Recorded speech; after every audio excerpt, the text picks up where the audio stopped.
بسم الله الرحمن الرحیم رب یسر ولا تعسر وتمم بالخیر وبک نستعین بابا فی الرجل یسافر وحده، ایسے آدمی کے بیان میں جو اکیلے سفر کرے۔ قال حدثنا عبد الله بن مسلمة الكعنبي عن مالك عن عبد الرحمن بن حرملة عن عمرو بن شعيب عن أبيه عن جده قال قال رسول الله صلى الله عليه وسلم الراكب شيطان والراكبان شيطانان والثلاثة ركب۔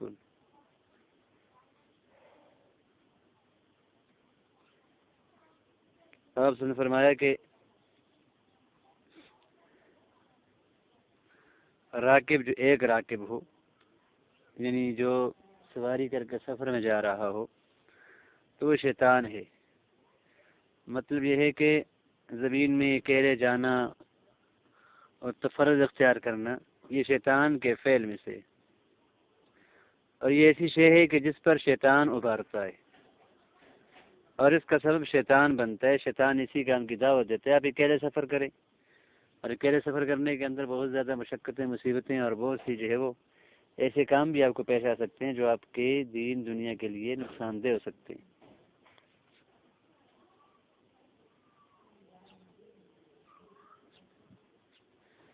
اور فرمایا کہ والراکبان شیطانان، کہ دو بھی ایسے ہی ہیں، جو دو سوار ہوں بھی دو شیطان ہیں۔ والثلاثۃ رکب، اور جب وہ تین ہو جائیں تو وہ ایک جماعت بن جائیں گے اور ایک آپس میں ایک ساتھی ہوں گے۔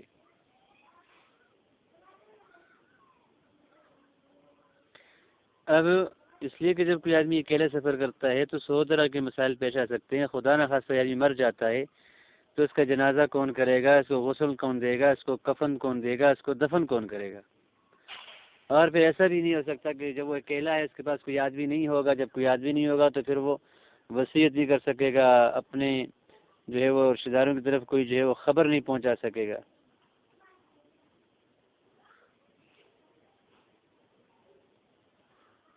اور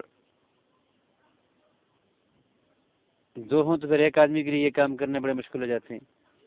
جب تین ہو تو پھر وہ ایک دوسرے کا تعاون کر سکتے ہیں، ایک دوسرے کی جو ہے وہ مشقت اٹھا سکتے ہیں، ایک دوسرے کا پیرا کر سکتے ہیں، جماعت کے ساتھ نماز پڑھ سکتے ہیں۔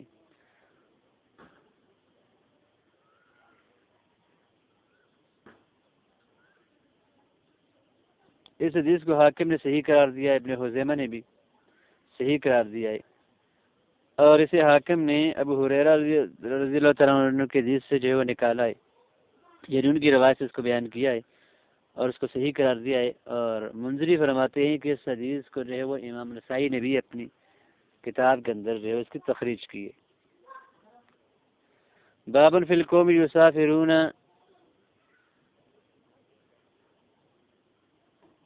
یمرون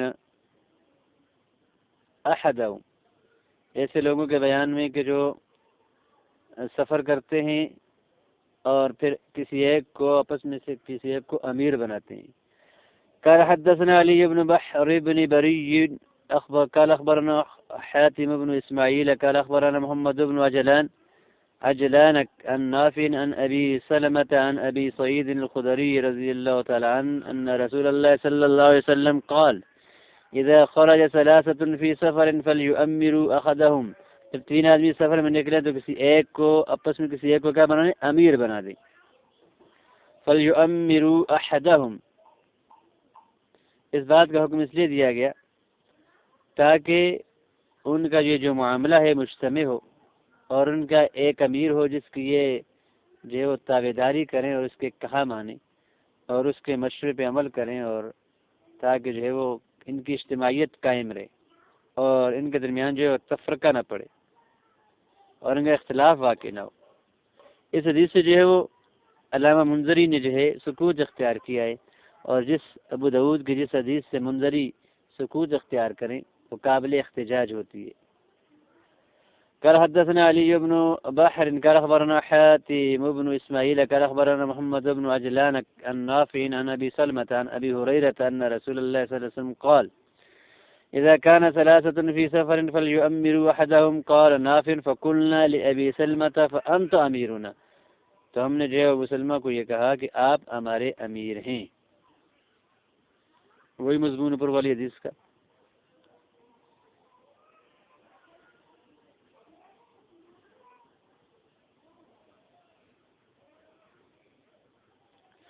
بابن فی المصحف یسافر به الى ارض العدو، اس مصحف کے بیان میں جس کو لے کر دشمن کی زمین کی طرف سفر کیا جائے. قال حدثنا عبد الله بن مسلمة الكعنبي عن مالك عن نافع أن عبد الله بن عمر قال نعى رسول الله صلى الله عليه وسلم أن يسافر بالقرآن إلى أرض العدو. نبی کریم صلی اللہ علیہ وسلم نے جو ہے وہ قرآن کریم کو لے کر دشمن کی زمین کی طرف سفر کرنے سے منع کیا ہے. یہ منع کیا کہ ہم سفر کریں قرآن پاک کو لے کر دشمن کی زمین سے نسافر. قال مالک اراہ مخافۃ ان ینالہ العدو، میں یہ سمجھتا ہوں کہ اس خوف کی وجہ سے منع کیا گیا کہ اسے دشمن کی جو ہے وہ پا نہ لیں اور اس کی بھی حرمتی نہ کریں.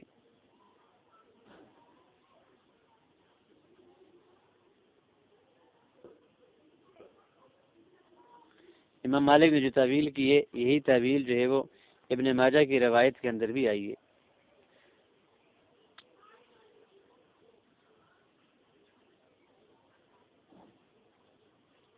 جب یہ حدیث کے اندر ہے تو امام مالک نے جو ہے اس کو اپنی طرف کیوں منسوب کیا، تو اس کے بارے میں حافظ فرماتے ہیں کہ شاید امام مالک کو جو ہے وہ اس بارے میں یقین تھا کہ یہ حدیث کا حصہ ہے. پھر جب اس کی مرفوع ہونے میں شک پیدا ہوا تو انہوں نے اس کو اپنی ذاتی تفسیر کہہ دیا کہ جی اراؤ مخافۃ ان ینالہ العدو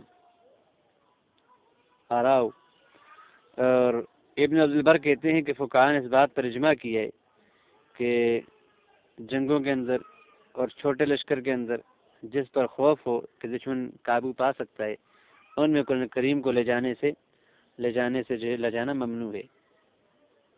البتہ اگر لشکر بڑا ہو اور اس کے اندر حفاظت ہو کہ جس دشمن اس پہ حملہ نہیں کر سکتا اور قابو نہیں کر سکتا تو اس میں اختلاف کیا ہے. امام مالک نے مطلق اس کو منع کیا ہے اور امام ابو حنیفہ رحمہ اللہ نے جو ہے وہ یہی تفصیل بیان کی ہے. چھوٹے لشکر میں اگر اس میں خوف ہے کہ قرآن کریم کی بے حرمتی ہونے کا خطرہ ہے تو نہ لے کے جائیں، بڑا لشکر تو لے کے جائیں. اور امام شافعی رحمہ اللہ نے کہا کہ اگر خوف ہے تو نہ لے کے جائیں، اگر خوف نہیں ہے تو خالی لشکر چھوٹا ہو کے بڑا ہو لے کے جائیں. اس حدیث کو جو ہے امام بخاری رحمہ اللہ نے، امام مسلم نے، امام نسائی نے اور ابن ماجہ رحمہ اللہ نے اس کی تخریج کی ہے.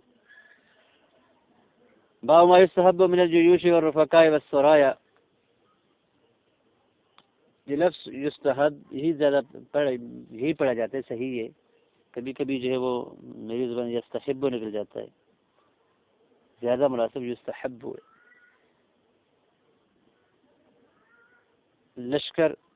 لشکروں میں اور دوستوں میں، رفقا اور سرایا میں، سریہ کی جمع ہے. ان میں کیا چیز مستحب ہے اس بیان میں؟ رفقا رفیق کی جمع ہے. یہ سفر کے اندر کیسے ساتھی کیسے دوست رکھنے چاہیے. قال حدثنا زهير بن حرب ابو خيثمة قال اخبرنا وهب بن جرير قال اخبرنا ابي قال سمعت يونس عن الزهري عن عبيد الله بن عبد الله عن ابن عباس عن النبي صلى الله عليه وسلم قال خير الصحابة 4 وخير السرايا 400. بہترین صحابہ 4 ہیں، بہترین دوست 4 ہیں، اور بہترین سرایا جو سریہ ہو اس میں جو 400 ہیں، یہ 400 کی تعداد جس کے اندر ہو. اور خیر الجیوش 4,000 اور بہترین لشکروں میں سے 4,000 کا لشکر ہے. ولن یغلب 12,000 من قلت، اور 12,000 کا لشکر ہرگز اپنی قلت کی بنا پر مغلوب نہیں آئے گا.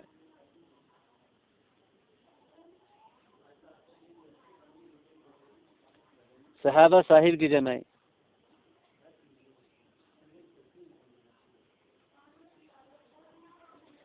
یہ واحد لفظ ہے کہ جو فعالہ کے وزن اس کی جمع آئی ہے، یعنی یہ صاحب فاعل کے وزن پر ہے اور اس کے علاوہ کوئی بھی صیغہ جو فاعل کے وزن پر ہو اس کی جمع فعالہ نہیں آتی. 4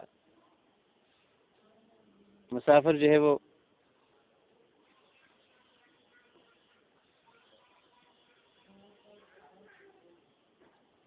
جب 4 آدمی ہوتے ہیں تو ایک دوسرے کا خیال اچھی طرح سے رکھ سکتے ہیں۔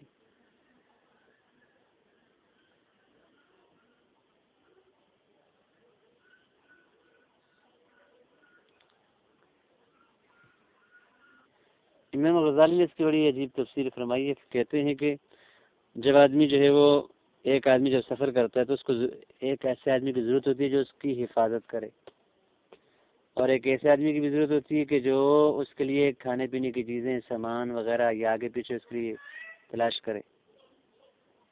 اور جب تین ہوں گے تو ایک آدمی تو وہ ہوگا، دو وہ بیٹھ کے دوسرے کی حفاظت میں ہوں گے، تیسرے جب جائے گا تو وہ اکیلا ہوگا کسی کام کے لیے، تو اس کے لیے ایک اور چوتھے کی بھی ضرورت ہے، تاکہ دو ایک جگہ بیٹھے رہیں ایک دوسرے کی حفاظت میں ہوں، اور دو جو ہے وہ کوئی اپنی ضرورت یاد پوری کرنے کے لیے جائیں تو وہ واپس آ سکے، تو وہ دونوں چار ہوں، تو یہ طرح جو ہے وہ یہ ایک محفوظ جماعت بن جاتی ہے اور بہترین جماعت بن جاتی ہے۔ تو پانچواں ہوگا تو وہ زائد ہوگا، لہذا بہترین جماعت جو ہے وہ چار ہیں۔ اس ماقبل والی حدیث کے اندر ایک کی جو ہے سفر کو اور دو کے سفر کو برا گٹانا گیا، یعنی ان کو شیطان کہا گیا اور تین کو جماعت کہا گیا، تو یعنی تین کی جماعت وہ جائز ہے، بہتر یہ ہے کہ چار ہوں، اور ایک دو ہوں تو پھر جو ہے وہ مطلقاً تو ان کا یہ سفر جو ہے وہ مکروہ نہیں ہے اس طرح کام کرنا، کیونکہ جب آپ جاسوس بھیجتے ہیں یا کوئی ایسے کام جو ایک ہی آدمی کے کرنے کے ہوتے ہیں اور ایک سے زیادہ کو ہونا نقصان دہ ہو سکتا ہے، تو وہاں پر ایک کا سفر جو ہے وہ مکروہ نہیں ہوگا اور اس حدیث کے تحت نہیں آئے گا۔ اگلی بات کہ وخیر الجیوش وخیر السرایا اربع میاں، سرایا سریہ کی جمع ہے، یہ جو لشکر کا ایک چھوٹا سا ٹکڑا ہوتا ہے، لشکر سے نکل کے آگے جاتا ہے اور اپنا کام کر کے واپس آ جاتا ہے۔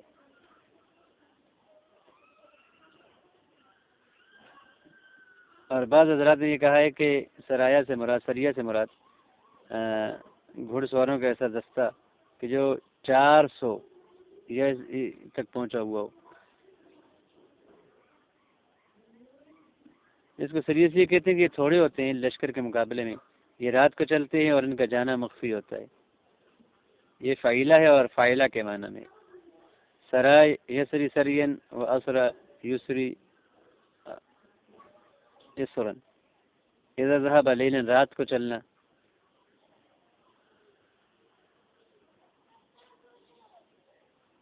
اور ابن اسیر نے فرماتے ہیں کہ یہ لشکر کا ایک حصہ ہوتا ہے جس کی زیادہ سے زیادہ تعداد 400 سے تک ہوتی ہے، اس کو دشمن کی طرف بھیجا جاتا ہے، جمع سرایا آتی ہے۔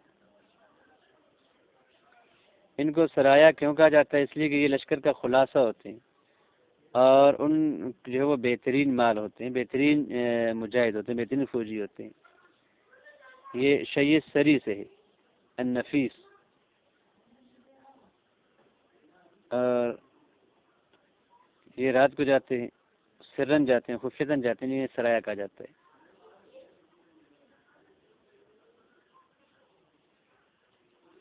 اب یہ جگہ کہ 400 ہوں تو یہ بہترین ہے، تو یاد اس وجہ سے کہ اہل بدر جو 313 تھے یا کچھ تھے، جن کے قریب قریب کی تعداد ہے، اس سے پتہ چلتا ہے کہ بہترین سرایا 300 سے لے کر 400 تک ہیں۔ وَلَن يُغْلَبْ من قلة، اور کہا کہ لشکر اگر 1200 کا ہو تو وہ مغلوب نہیں آ سکتے، لن يصير مغلوبا، قلت کی وجہ سے، مطلب یہ ہے کہ اگر وہ مغلوب ہوں گے تو اس وجہ سے نہیں ہوگی کہ وہ تھوڑے ہیں، بلکہ وہ کوئی اور وجہ ہوگی، یا تو تکبر ہوگا یا اپنی تعداد پہ گھمنڈ ہوگا، یا کوئی اور وجہ ہو سکتی ہے، کسی اور گناہ کی وجہ سے پکڑے جائیں گے، قلت کی بنا پر مغلوب نہیں ہوں گے۔ باقی بالکل واضح ہے۔ قال ابو داود والصحیح انہ مرسل، ابو داود کہتے ہیں کہ یہ حدیث مرسل ہے، مرفوع نہیں ہے۔ باب فی دعاء المشرکین، قال حدثنا محمد بن سلیمان الانباری قال اخبرنا وکیع عن سفیان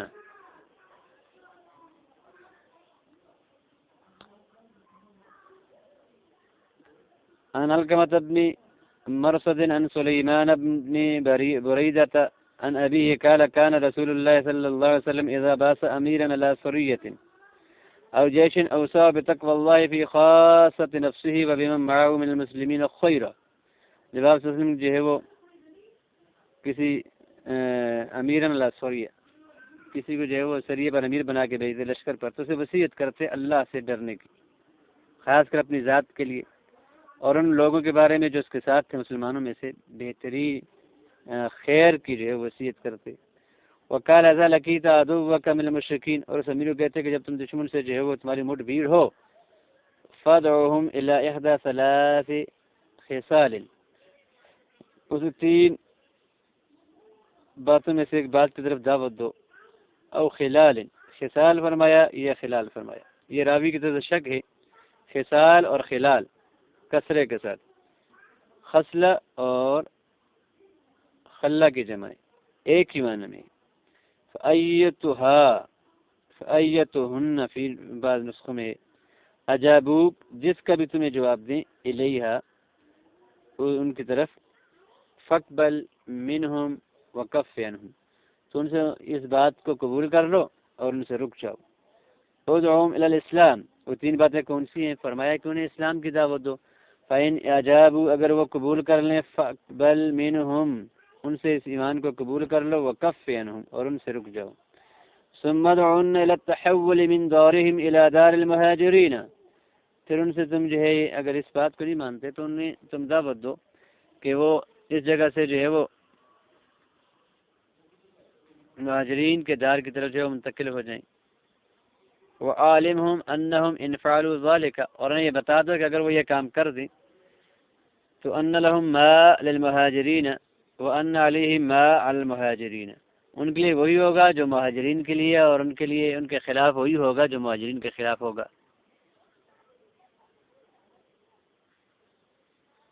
ثواب استحقاق جو ہوگا مالفے وغیرہ اور جو باقی عذاب و سزا ہوگی وہ برابر ہوں گے اس میں. فین ابو، اگر اس بات سے بھی وہ انکار کرتے ہیں، وختارو داروں، اپنے گھر ہی کو جو ہے وہ اختیار رکھتے ہیں، فعالمہم، تو انہیں کہہ دو، خبر دے دو کہ انہم یکونون کاعراب المسلمین، کہ یہ کہ وہ جو ہے وہ مسلمانوں کے اعراب کی طرح ہوں گے، دیہاتیوں کی طرح ہوں گے.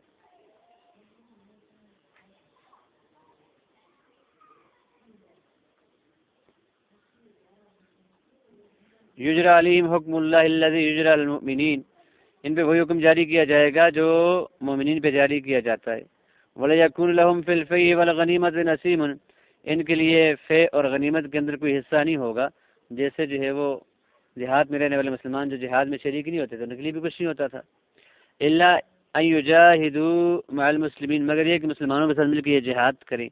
فَإِنْهُمْ أَبَوْا، اگر یہ تیسری بات کا بھی یہ انکار کریں، فَادْعُهُمْ إِلَىٰ إِعْطَاءِ الْجِزْيَةِ، انہیں جزیے کا حکم دو. فَإِنْ أَجَابُوا، اگر قبول کر لیں تو ٹھیک. فَاقْبَلْ مِنْهُمْ وَكَفِّ عَنْهُمْ. فَإِنْ أَبَوْا، پھر اگر وہ انکار کریں، فَاسْتَعِنْ بِاللَّهِ وَقَاتِلْهُمْ، اللہ سے مدد مانگو اور ان سے جو ہے وہ لڑائی لڑو. وَإِذَا حَاصَرْتَ أَهْلَ حِصْنٍ، اور جب آپ کسی قلعے والے کا محاصرہ کریں، والوں کا محاصرہ کریں، فَأَرَادُوكَ أَن تُنزِلَهُمْ عَلَى حُكْمِ اللَّهِ، اور وہ یہ آپ سے یہ ارادہ چاہیں کہ آپ انہیں جو ہے وہ اللہ کے حکم پہ اتاریں. فَلَا تُنزِلْهُمْ، تو انہیں نہ اتارو. فَإِنَّكُمْ لَا تَدْرُونَ، کہ تم نہیں جانتے، مَا يَحْكُمُ اللَّهُ فِيهِمْ، کہ اللہ ان کے دل میں کیا فیصلہ کرے گا. وَلَكِنْ أَنزِلُوهُمْ عَلَى حُكْمِكُمْ، انہیں اپنے حکم پہ اتارو. ثُمَّ اقْضُوا فِيهِمْ، پھر ان میں فیصلہ کرو. بعد ما شئتم، بعد اس کے بعد ما جو تم چاہو. سفیان ابن عیینہ کہتے ہیں قال علقمة فذكرت هذا الحديث لمقاتل ابن حیان کا فقال حدثني مسلم، میں نے ان کو بیان کی تو نے آگے سے کہا یہ تو مجھے مسلم نے بیان کی ہے. قال ابو داود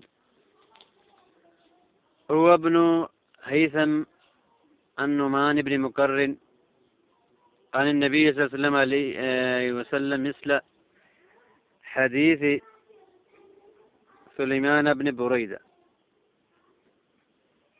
اس سند کے اندر سے سند کے ذریعے جو مسلم کی حدیث ہے.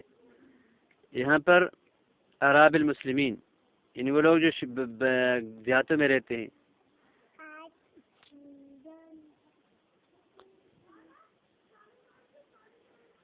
حکم اللہ سے مراد یہ ہے کہ نماز کا وجوب، زکوٰۃ کا، اس کے علاوہ قصاص، دیت وغیرہ. اور سیر غنیمت کے اندر جو ہے وہ اعراب مسلمین جو ہیں وہ شریک نہیں ہوتے.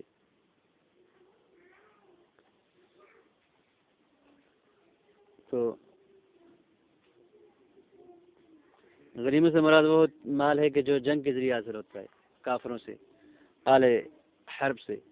اور مال فیض سے مراد وہ ہے کہ جو مسلمانوں کو کفار کے مال حاصل ہوتے ہیں لیکن بغیر جنگ و جہاد کے.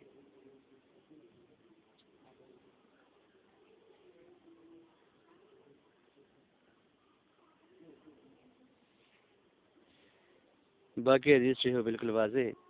قال حدثنا ابو صالح الانطاكي محبوب بن موسى قال اخبرنا ابو اسحاق الفزاري عن سفيان عن الكمة بن مرصد عن سليمان بن بريدة عن أبيه أن النبي صلى الله عليه وسلم قال اغزوا بسم الله وفي سبيل الله وقاتلوا من كفر بالله.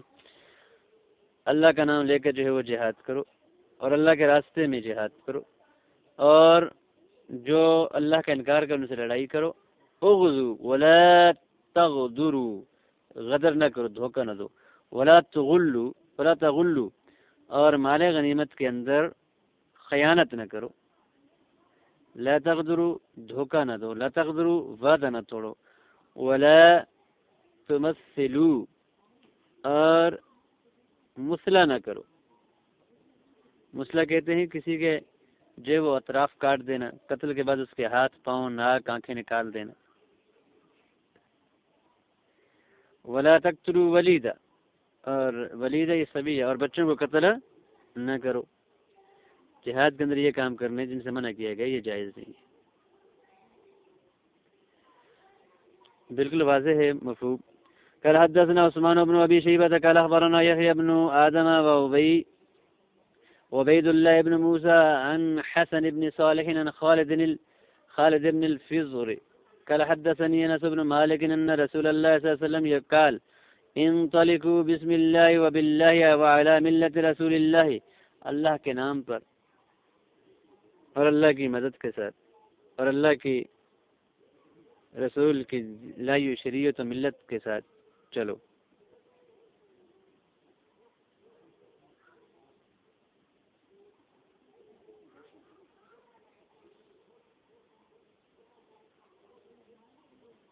ولا تقتلوا شیخا، اور کسی بوڑھے کو قتل نہ کرو. فإنها فانی، شیخ فانی کو، یعنی جو کسی کام کا نہ ہو، مگر یہ کہ وہ اگر شیخ جو بوڑھا ہے وہ مقاتل ہو، زار رائے ہو، تو پھر اس کو جو ہے وہ قتل کرنا جائز ہے. جیسے آپ نے زید ابن سما کے بارے میں کہا تھا، اور اس کی عمر 120 سال یا سے بھی زیادہ تھی. حوازن کے لشکر میں سے جو ہے وہ رائے کے لیے لایا گیا تھا. ولا طفلا، اور بچے کو قتل نہ کرو. ولا صغیرا،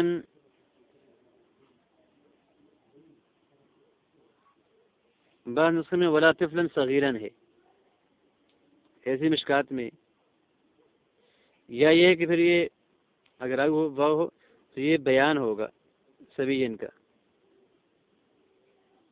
یہ طفلن کا. ولا امرأۃ، اور عورت کو بھی قتل نہ کرو. ولا تغلوا، اور مال غنیمت کے اندر، غلول کہتے ہیں مال غنیمت کے اندر خیانت کرنا، مال غنیمت کے اندر خیانت نہ کرو.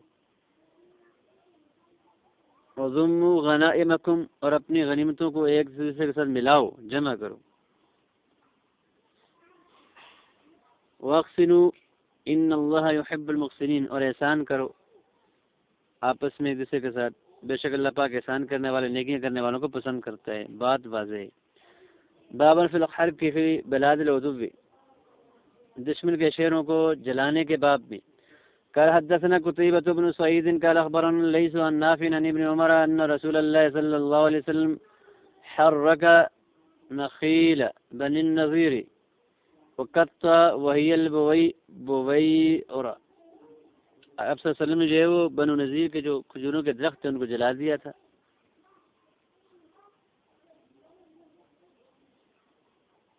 اور انہیں کاٹ دیا تھا. اس عالمی کے وہ درخت مقام بویرہ میں تھے. فانزل اللہ عز وجل ما قطعتم من لینۃ، تو اللہ پاک نے یہ آیت اتاری. مطلب جو چیز تم نے جو ہے وہ کھجور کے درختوں میں سے کاٹی ہے او ترکتموها قائمہ، یا جنہیں تم نے کھڑے چھوڑا ہے علی اصول ان کی جڑوں پر، فباذن اللہ، یہ اللہ کے حکم سے ہے، ولیخزی الفاسقین، اور تاکہ فاسق جو ہیں وہ ذلیل ہو جائیں، ولیخزی الفاسقین، تاکہ اللہ فاسقوں کو ذلیل کر دے۔ یہ حدیث جو ہے وہ اس بات کو ذکر کرتی ہے کہ حرب کے جو اموال ہیں انہیں جلانا، انہیں کاٹنا یہ جائز ہے، اگر سے مسلمانوں کے لیے بھی مصلحت ہے۔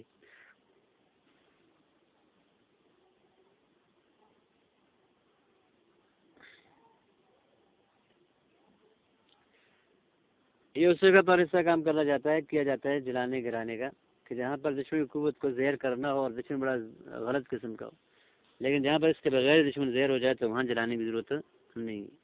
قال حدثنا حناد بن سری عن ابن مبارک عن صالح بن ابي اخضر عن الزهري قال عروة فحدثني أسامة أن رسول الله صلى الله عليه وسلم كان عهد إليه فقال أغير على ابني صباحا وحرك،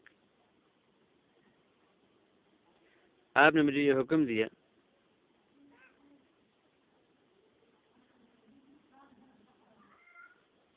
لا ابنی، فلسطین اور اسکلان کے درمیان، فلسطین میں اسکلان اور رملہ کے درمیان ایک جگہ ہے، اغیر علی ابنی مقام پر جو ہے وہ صبح کے وقت جو ہے صباحاً حملہ کرو اور اسے جلا دو۔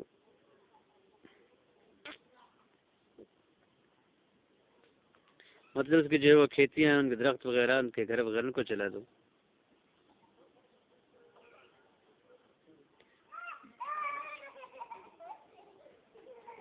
قال حدثنا عبد الله بن عمرو الغزي سمعت أبا مسهر قيل له ابني قال نحن عالم هي يبنى فلسطين۔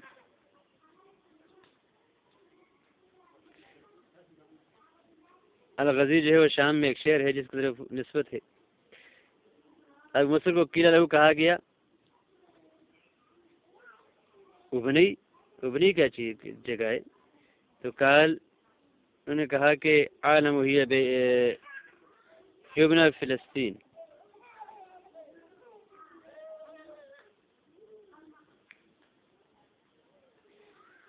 یعنی وہ جگہ ہے فلسطین کے اندر۔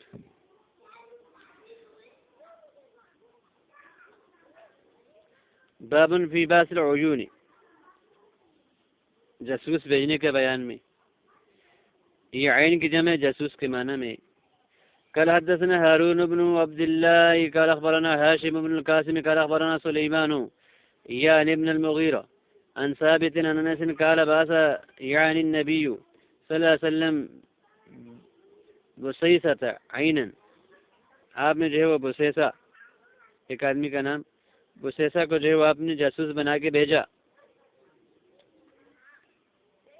ينظر ما صنعت عير ابي سفيان، کہ وہ دیکھیں کہ ابو سفیان کے تجارتی قافلے نے کیا کیا ہے۔ بات بالکل واضح ہے۔ بابن فی ابن السبیل یاکل من التمر، مسافر کے بیان میں کہ جو تمر کھاتا ہے، کھجور کھاتا ہے اور دودھ پیتا ہے،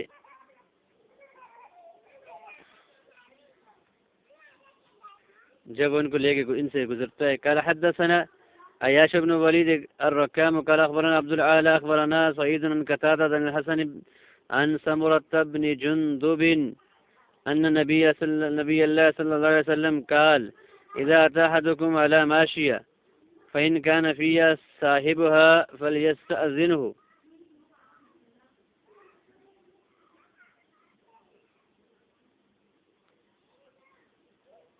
ماشی اونٹوں اور بکری وغیرہ کہتے ہیں کہ جب تم میں سے کوئی ایک جو ہے وہ اپنی بکری وغیرہ کے پاس آئے اور اگر ان بکریوں کا مالک ہو تو اسے اجازت طلب کرے، فَإِنْ أَذِنَ لَهُ فَلْيَحْتَلِبْ، اگر وہ اجازت تو دودھ دھو لے، وَلْيَشْرَبْ، اس پی لے، وَإِنْ لَمْ يَكُنْ فِيهَا، اگر وہ اس کا مالک اس میں نہ ہو، فَلْيُصَوِّتْ ثَلَاثًا، 3 دفعہ جو ہے وہ آواز دے. فَإِنْ أَجَابَ، اگر وہ جواب دے دے تو فَلْيَسْتَأْذِنْ، سے اجازت لے. وَإِلَّا فَلْيَحْتَلِبْ وَلْيَشْرَبْ وَلَا يَحْمِلْ، اب اگر نہ نہیں ہے تو اسے چاہیے کہ وہ دودھ دھوئے اور پی لے اور اس کو ساتھ لے کے نہ جائے. یہ جو مسئلہ بیان ہوا یہاں پر، یہ مستر کے بیان لیے جو کہیں کھانا نہیں پاتا اور اسے اپنے اوپر جو ہلاک ہونے کا خوف ہے، تو اس لیے اس طرح کا فعل جائز ہے کہ وہ ایسا کام کرے.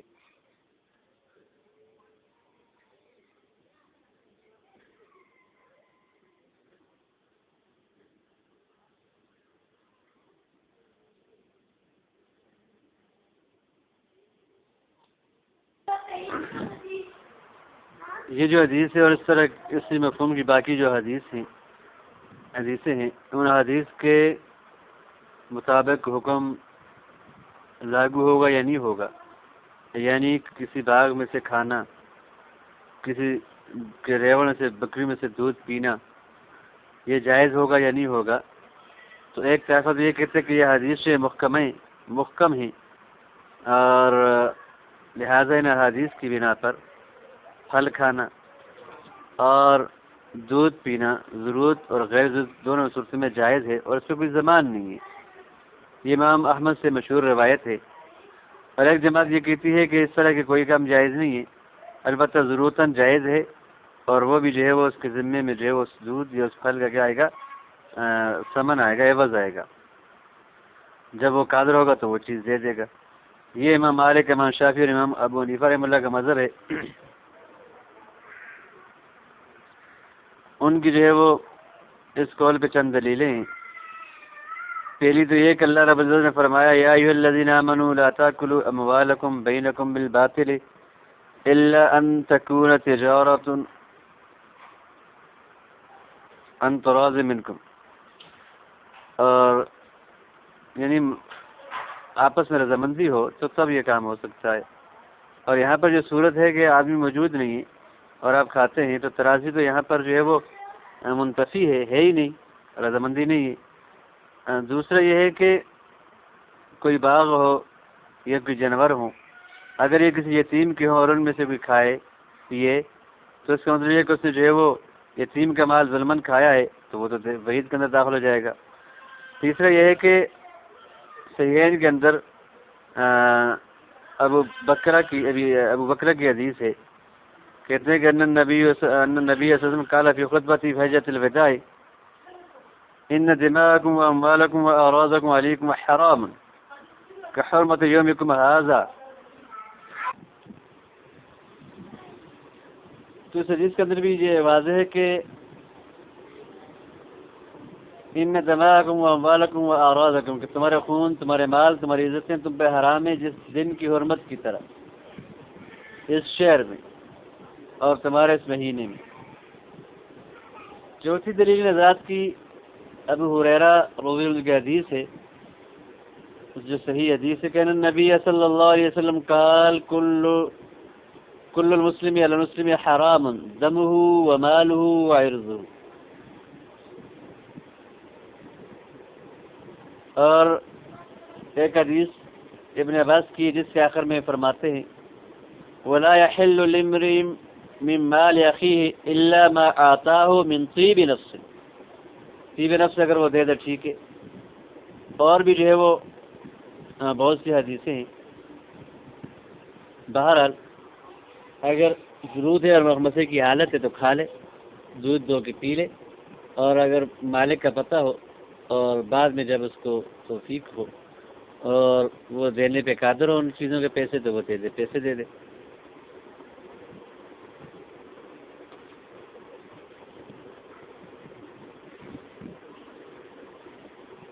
قال حدثنا عبيد الله بن معاذ العنبري قال أخبرنا أبي قال أخبرنا شعبة عن أبي بشر عن عباد بن شرحبيل قال أصابني صنع، مجھے بھوک لگی، کات مجھے پہنچا، کات کی مصیبت پہنچی. فدخلت حائطا، میں ایک باغ میں داخل ہوا، من حیطان المدینہ، شہر کی دیواروں سے، شہر کے باغوں میں سے ایک باغ میں داخل ہوا. ففرقت سنبلا فأكلت.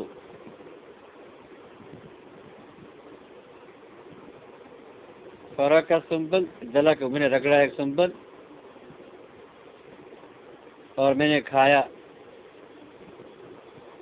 فأكلت فحملت في ثوبي اور میں نے اپنے کپڑے میں اس کو ڈالا.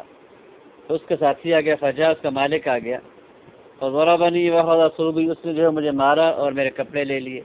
فأتيت رسول اللہ صلی اللہ علیہ وسلم فقال اللہ، میں اپنے نبی پاک کے پاس اور آپ نے اسے کہا ما علمت اذ كان جاهلا ولا اطعمت اذ كان جائعا او قال صاغنا، کہ جب یہ جاہل تھا تو نے اسے تعلیم کیوں کرنا تھی، اور جب یہ بھوکا تھا تو نے اسے کھلایا نہیں. یعنی کہ کم برا تھا اس کو سمجھاتے، یہ بجائے مارنے کے تعلیم کے قابل تھا، لائق تھا. جائن صاغبا، شک ہے راوی کو.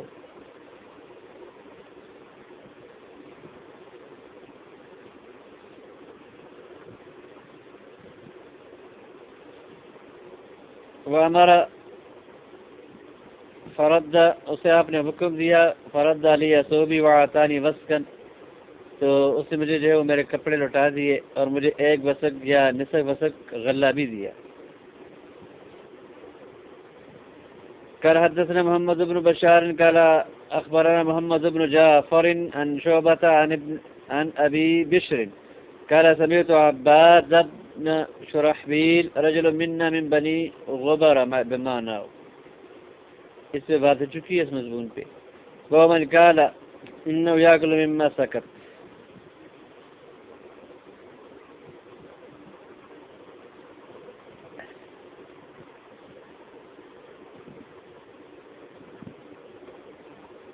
جو چیز گر جاتی ہے وہ کھاتا ہے، اس کے بارے میں بھی جو کہتا ہے. قال حدثنا ابو بکر ابن ابي شيبة قال وهذا لفظ ابي بكر عن معتمر بن سليمان قال سمعت ابن ابي حكم الغفاري يقول حدثني جدتي عن عمي ابي رافع بن عمرو بن الغفاري، مجھے میری دادی نے میرے باپ کے چچا رافع بن عمر الغفاری سے روایت کر کے بیان کیا. کنت غلاما، میں بچہ تھا، ارمی نخل انصار، میں جب وہ انصار کے کھجور کے درختوں کو پتھر مارتا تھا تاکہ پھل نیچے آ جائیں. فأتي بي النبي صلی اللہ علیہ وسلم، مجھے نبی پاک کے پاس لایا گیا. فقال، تو فرمایا کہ یا غلام لم ترمی النخل، تم کھجوروں کو کیوں پتھر مارتے ہو؟ قال آکل، میں نے کہا کہ میں کھاتا ہوں.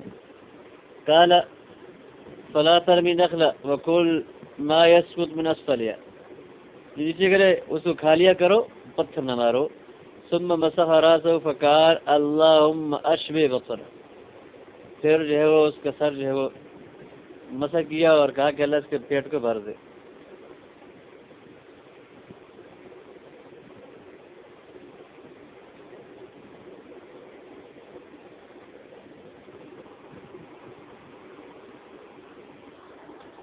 حدیث الباب، حدیث کے اندر جو مناسب بالکل واضح ہے کہ جو چیز نیچے گرتی ہے اس کو کھانے کے بارے میں.